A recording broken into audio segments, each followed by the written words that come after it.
आता ना मुलाची शाळा चालू झाली आणि टीचर लोकांचे नाटकं बघा.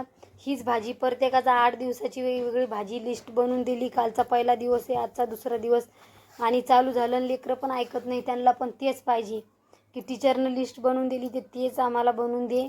मग आता आजचा काल तर टिफिन नव्हता, मग आज टिफिन होता. तर आज पनीर सांगितलं होतं बनवायचं. मग रात्री त्याचे पप्पा घेऊन आले, म्हणे पप्पा पनीर आणलं नाही तर मी परत तुम्हाला पाठवान. पनीर घेऊन आले मिस्टर माझे. पनीर मग सकाळी त्यांच्या टिफिनवर मिस्टरांना गवाराची भाजी बनवून दिली आणि मुलासाठी स्पेशल बनवलं होतं. छोटे छोटे पीसेस करून घेतले, भरपूर छोटे छोटे पीस केले पनीरचे. आणि कापून झाल्याच्यानंतर कढई ठेवली गॅसवरती. कढईमध्ये 1 चम्मच तेल टाकलं. मस्त आपल्याला फ्राय करून घ्यायचे पनीर. मस्त फ्राय करून घेतले. फ्राय झाल्याच्यानंतर अर्धा चम्मच लाल तिखट टाकलं. मी तिखट कमीच टाकलं कारण की माझी मुलगी तिखट खात नाही जास्त आणि मुलगा खातो. थोडं कमी तिखट झालं होतं. मस्त लाल तिखट टाकून मस्त तळून घेतलं, म्हणजे मिरची पण तळायला पाहिजे व्यवस्थित.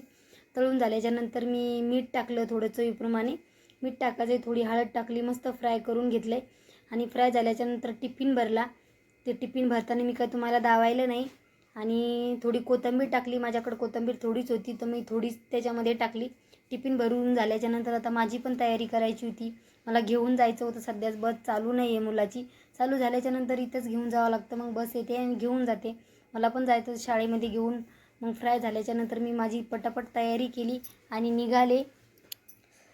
आणि मुलांची पण तयारी करावं लागते मला. मुलीच्या पण केस खूप मोठे होते पण मी छोटे छोटे केले तर त्याचे 2 बुच्चे बांधावे लागतात. मुलाचे टिफिन बॉटल बॅग व्यवस्थित भरली का नाही सगळं पद्धतशीर घ्यावं लागते आणि बस पकडून जावं लागतं आहे. बसमध्ये बसलो आणि मुलांना नेऊन शाळेमध्ये घातलं. चला आता अशाच भेटूया नेक्स्ट व्हिडिओमध्ये. Bye bye.